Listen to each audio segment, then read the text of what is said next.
Read live on Twitch. The Hand by Guy du ManP. Read by Gav Cross. A circle had formed round Monsieur Bermutier, the examining magistrate, who was giving his opinion about the mysterious St. Cloud affair. For the past month, this unsolved crime had been the talk of Paris. No one could explain it. Monsieur Bermutier was standing with his back to the fireplace, talking. He marshalled the evidence, discussed a variety of theories, but could reach no conclusion. Several ladies had left their chairs to get closer to him, and they remained standing with their eyes on the magistrate's clean, shaven lips, from which fell words of the utmost gravity. They shuddered and were thrilled. That strange fear had hold of them, that avid and insatiable love of being frightened, which haunts all women and torments them like a physical hunger. A brief silence had fallen, and one of these ladies, who looked paler than the others, broke it. "It is positively horrifying," she said. "There is something almost supernatural about it. I don't suppose we shall ever know what really happened." The magistrate turned to her. "That is extremely probable, madame, but this I can tell you, that the word supernatural, which you have just used, is entirely out of place in this connection. We are dealing with a crime which was skilfully planned, most adroitly carried out, and so wrapped in mystery that we have completely failed to free it from the impenetrable circumstances which surround it. But I once had to inquire into an affair about which there really was an element of the fantastic. There, too, the investigation had to be abandoned for lack of evidence." Several of the ladies exclaimed with such unanimity that their voices sounded as one. "Oh, do tell us about it." Monsieur Bermutier's smile was sober and serious, as the smile of an examining magistrate should be. He continued, "Please do not think for a single moment that I suppose there to have been anything supernatural about the case in question. I believe only in natural causes. It would be a great deal better if we use the word inexplicable rather than supernatural to describe matters we know nothing of. But that as it may, what really interested me in the occurrence I'm about to describe were the attendant, the preparatory circumstances. Here are the facts. At the time of which I am speaking, I was examining magistrate at Ajaccio, a small white town standing on the shore of a lovely bay, surrounded on all sides by high mountains. I was chiefly concerned with matters having to do with vendetta. This tradition of private warfare is rich in superb, infinitely dramatic, fierce and heroic incidents. It provides us with the most wonderful stories of vengeance imaginable, hatred kept alive from generation to generation, momentarily appeased but never allowed to die, stratagems of the most horrible description, murders on such a scale as to deserve the name of massacres, and almost epic deeds. For 2 years I heard of nothing but blood feuds, of that terrible Corsican obsession which insists that a man must take vengeance not only on an enemy, but on his descendants and his relatives. I have known of old men, children, cousins having their throats cut in the name of that blood-stained doctrine. I have heard more stories of vendetta than I care to remember. I learned one day that an Englishman had taken the lease of a house at the far end of the bay for several years. He had brought with him a French servant, whom he had engaged when passing through Marseille. It was not long before the whole neighbourhood was buzzing with gossip about this strange creature, this strange character, who lived all alone in his house and never left it except to shoot and fish. He talked to nobody, never went into the town, and spent an hour or two every morning practising with a revolver and a carbine.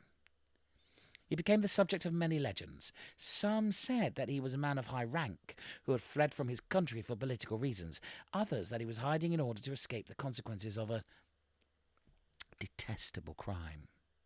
People went so far as to give details of a more than usually blood-curdling nature. It was natural that as an examining magistrate I should wish to find out all that I could about the fellow, but to learn much turned out to be impossible. He went by the name of Sir John Rowell. I had to be content with keeping such watch as I could upon him, but even so I could discover nothing in any way suspicious in his activities. Since, however, rumours continued to circulate, to grow, and to become widespread, I thought it my duty to make personal contact with this foreigner. And with this end in view, I took to shooting regularly near his property. I had to wait some time for the chance I needed, but it came at last in the form of a partridge, at which I took a pot shot and happened to bring down under the very nose of the Englishman. My dog recovered it, and I went at once, with the bird in my hand, to apologise for my bad manners and to ask Sir John to accept the victim of my gun. He was a big man, with red hair and beard, very tall, very broad, in fact a sort of urbane and quiet-mannered Hercules. There was nothing of the traditional British stiffness about him, and he thanked me warmly for my civility. He spoke French with an accent which undoubtedly hailed from across the Channel. By the end of a month he had chatted together on 5 or 6 occasions. Then one evening, when I happened to be passing his door, I saw him sitting astride a chair in his garden, smoking his pipe. I raised my hat, and he asked me in for a glass of beer. Needless to say, I did not wait to be asked twice. He received me with scrupulous English courtesy, was loud in his praise of France and of Corsica, and declared that he had developed a great fondness for this country and this stretch of coast. With the utmost care and pretending of lively interest, I questioned him about his life and his plans. He showed no embarrassment and told me that he had travelled a great deal in Africa, India, and America, adding with a laugh, "I have had my full share of adventures." Then I started to talk shooting with him, and he told me many curious details about his experiences when hunting hippopotamuses, tigers, elephants, and even gorillas. "Those are all very dangerous animals," I said. He smiled. "But there is none more dangerous than man." All of a sudden he laughed outright, and his laugh was that of a solid, satisfied Englishman. "I've hunted a good many men, too, in my time." Then he switched to talk to firearms and asked me into the house to have a look at his collection of guns and rifles. The hangings in this drawing-room were black silk embroidered in gold. Great yellow flowers sprawled over the dark material, glittering like flame. "It's a Japanese fabric," he said. But in the middle of the largest panel, a strange object caught my eye. On a square of red velvet, something black stood out in strong relief. I went closer. It was a hand. A human hand.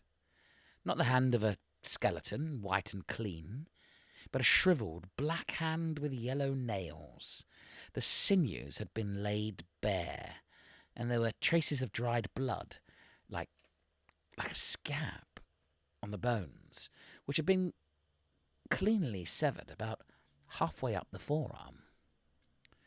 Round the wrist was an enormous iron chain, riveted and soldered to the unsavoury limb, and attached to the wall. It looked strong enough to tether an elephant.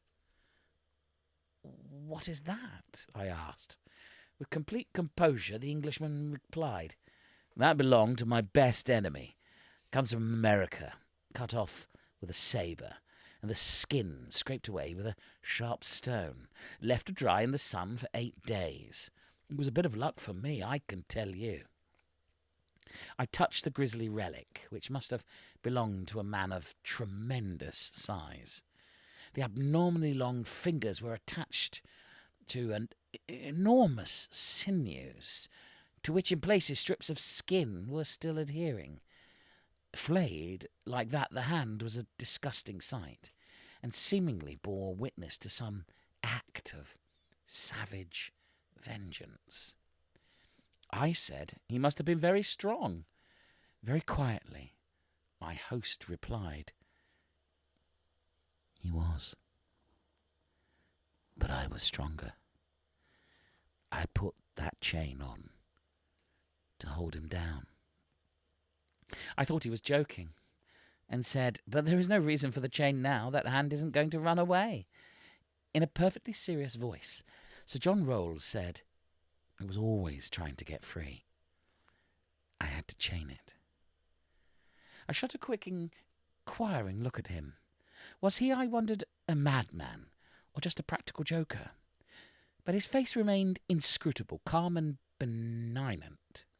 I changed the subject, which much admired his collection of guns. I noticed, however, that there were 3 loaded revolvers lying about on various pieces of furniture, as though the man were living in constant fear of attack.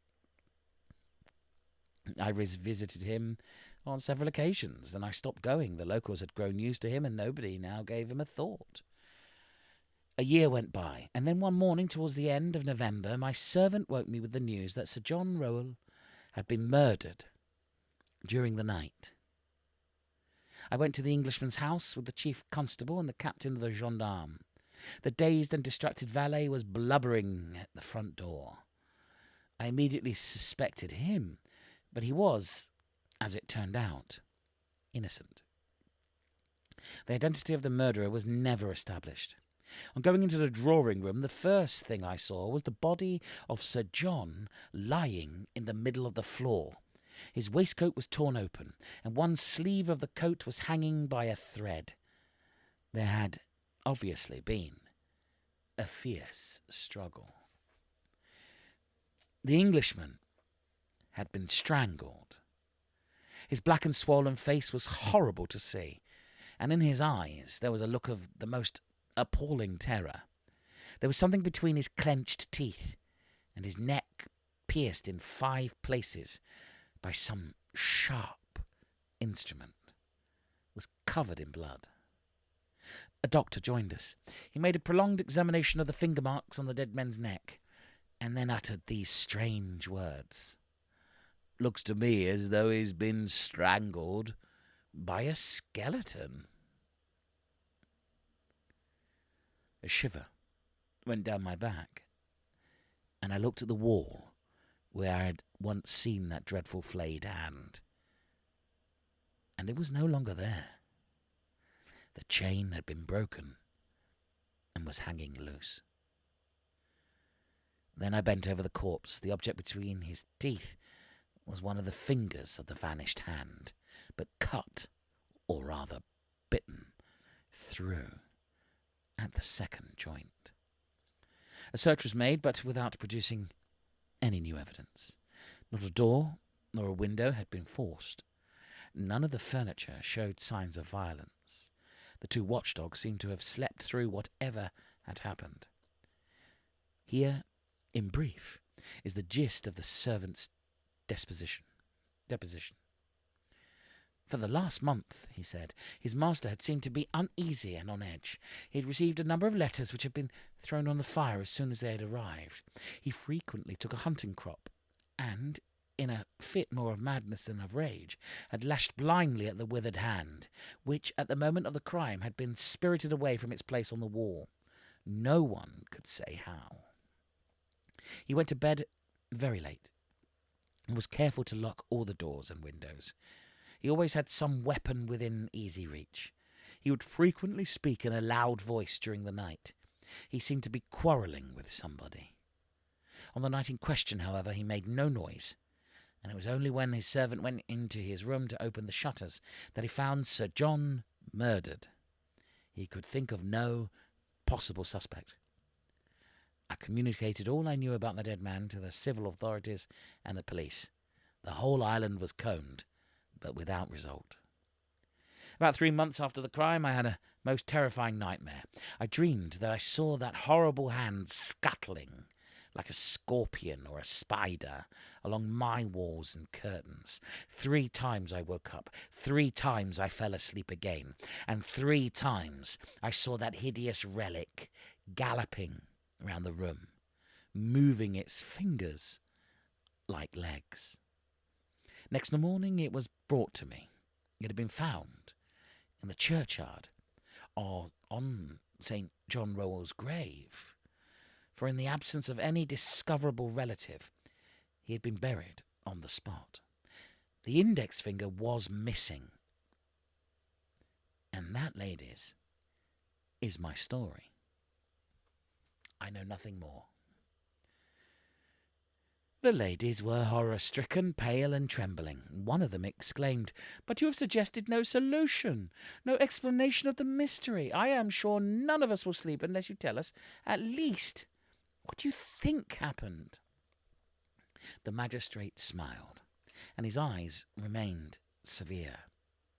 "I fear, so far as dreams are concerned, I shall be a wet blanket. My theory, such as it is very simple, namely, that the owner of the hand was not dead at all, but came to look for it.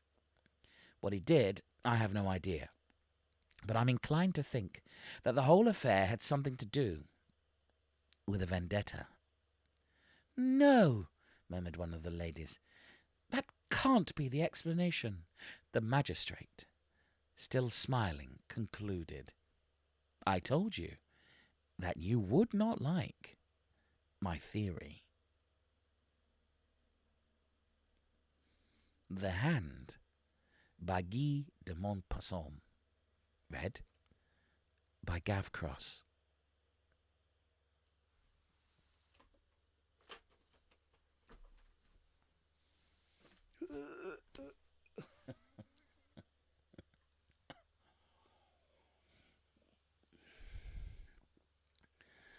Will you sleep tonight, ladies? Ladies of a fair disposition, pale ladies. I do apologise for the rather dated nature. Thank you. I thought it was quite a cute little story. What did you think of the story? "No, I'm pale and trembling now," says Josie. "My internet buffered. I missed the last line." Oh, it was the answer. Very good. The text I had was completely different translation. "I told you." What? Oh, "I told you." The beast with 5 fingers, Danny. The beast with 5 fingers.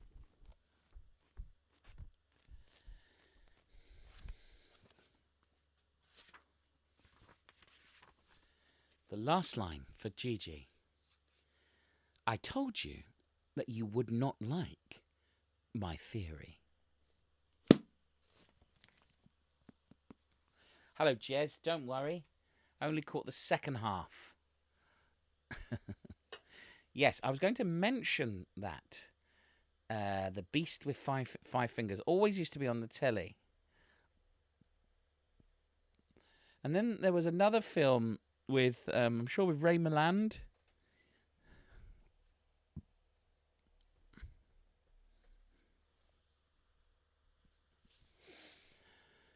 A gruesome and creepy story from 1883.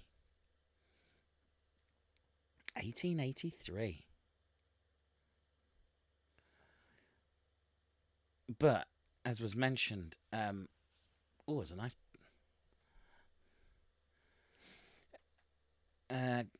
drops a solitary, creepy line on the reader to emphasise the point. I have also frequently been manhunting. I find this story rather unnerving. If scary campfire stories are your thing, you're going to enjoy this popular horror story. Yeah, 1883 though. So someone do the maths. 83, 90, 2003, 2000. So that's 140 years old. Had the Addams family pinched the idea? Yeah, it is, and that's why I found it quite interesting. That whole, it's such a cliche now. And again, what is it with cliches? Was there a pre-established? I do have a monkey's paw in a box, not to hand. Boom, boom. Sadly, I do have a monkey's paw in a box. Yes.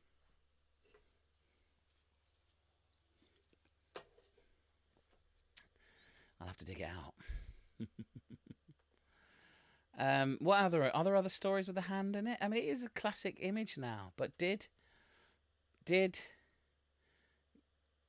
Guy invent this trope? The possessed limb. Was it beast with 5 fingers? 1946 film with Peter Lorre. Apparently he wrote another hand tale as well. Ooh, another spooky hand one. Was it It was creepy. I thought it was creepy. I'm glad you enjoyed it.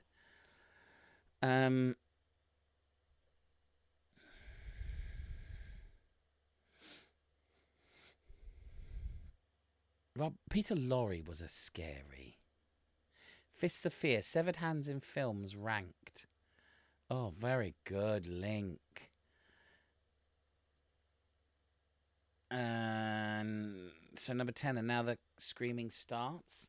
Demonoid, Idle Hands, The Exterminating Angel, Dr. Terror's House of Horrors. Yeah, I remember that.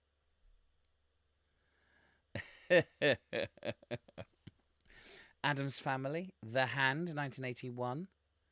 I do remember a Michael Caine story. Yes.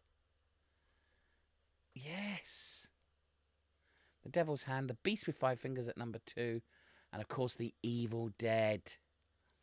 The Evil Dead.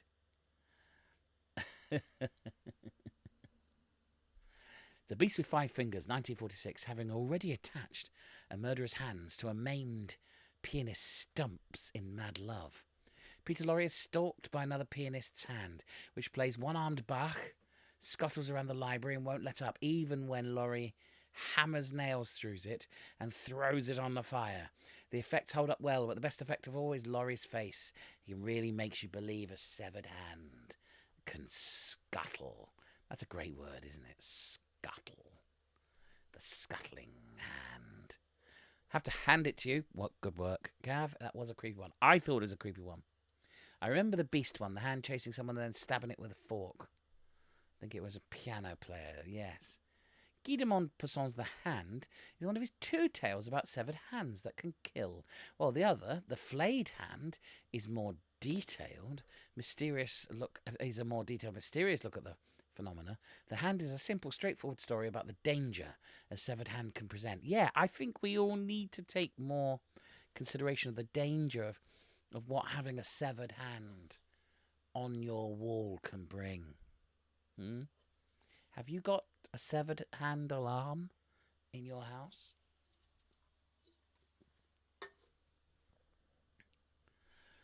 Maybe the moral of the story is don't cut off your enemy's hands and keep it. It's a good one. It's a good one. Could bring maggots. Yeah, there are lots of fun hands jokes. Fists of Fear. I haven't seen... Yeah, that is the title of it, wasn't it? Fists of Fear. Bloody Guardian. That's a good article, though. I'm going to read that.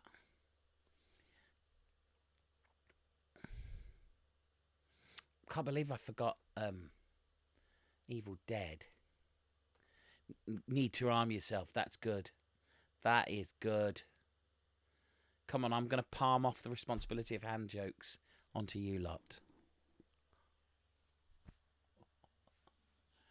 Like the classic, the most dangerous animal is man.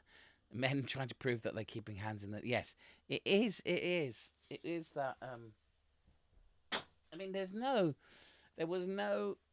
We're talking 1883, so, even obviously prior to that.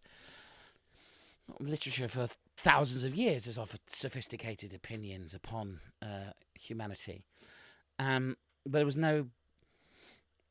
the hairy hands of teenage boys of Dartmoor.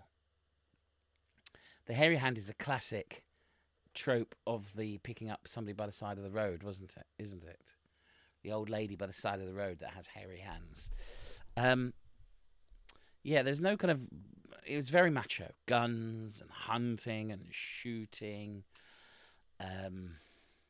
which of course we consider to be a thing of the past, but it's not, is it? If you consider that, look at Guns, that horrific, misogynistic male internet men. I mean, Elon Musk, didn't he sell a flamethrower? He's the hairy-handed gent who ran amok in Kent. Yeah, I remember it being the hairy hand story as a Kentish one, but I think it's a very national one. Do we all know what the hairy hand folk tale is? Folk horror. Werewolves of London. I know the song now. You've said that. God, I loved American Werewolf in London.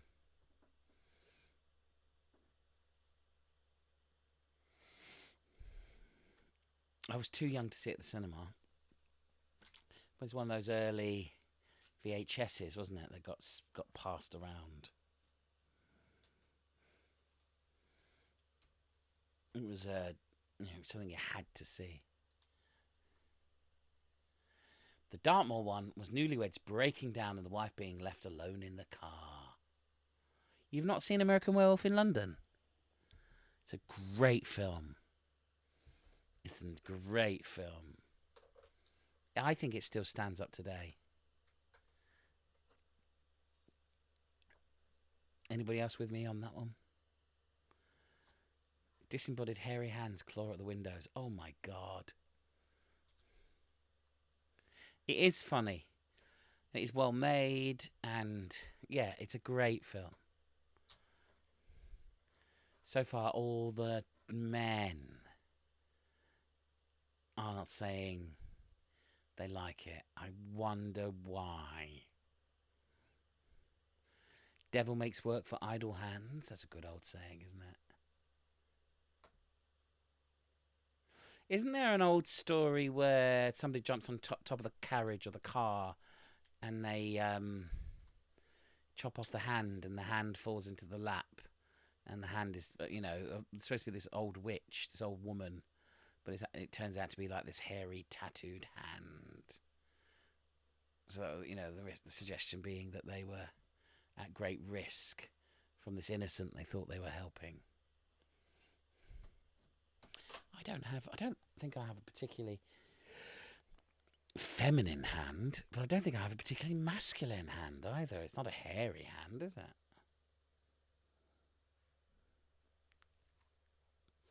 I'm not a particularly macho, masculine. I say that with a big grey beard, I know.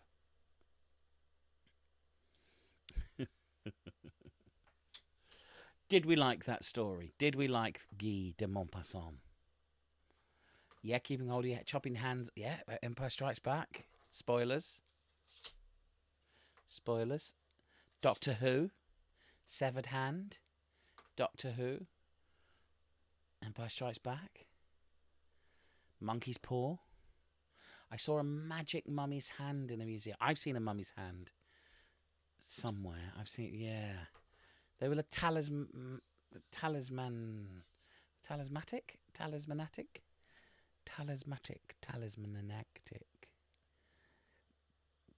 It was supposed to make you invisible. Okay. I still think my favourite story is the monkey's paw. I do think that. The monkey's paw.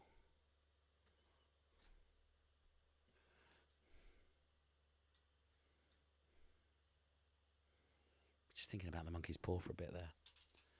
There's something there's definitely there was tapping at the window of the books.